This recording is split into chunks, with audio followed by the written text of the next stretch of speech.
SQL Server provides several ways for us to get an identity value.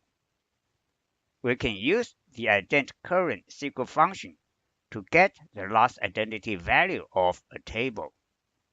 We can use the global variable identity to get the last identity value of the current session. When we do SQL programming, usually we use the scope identity to get the very last identity value of the current scope.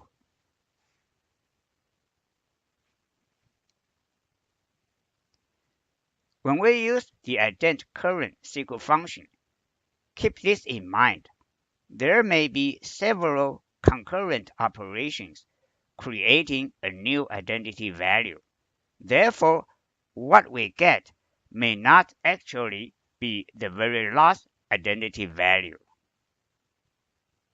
Also, a common behavior of an identity column is if an identity value generating operation fails, then the identity value will be incremented, but the new value is not inserted in the database. Therefore, sometimes when we look at the values of an identity column, we see missing numbers. Those missing numbers are usually called gaps.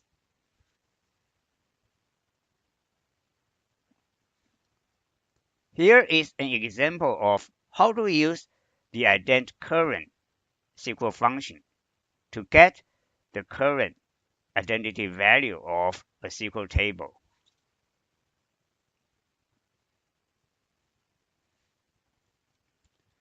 When we do SQL programming, we use the scope identity SQL function to get the very last identity value of the current scope. This is a lot more precise than other ways to get an identity value. Pay attention to what a scope is. A scope may be a stored procedure, a trigger, a function, or a batch.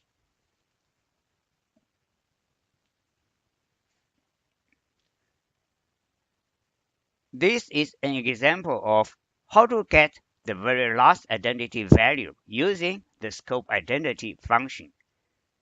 Generally speaking, we get the very last identity value and we put the value in our SQL programming variable for further processing.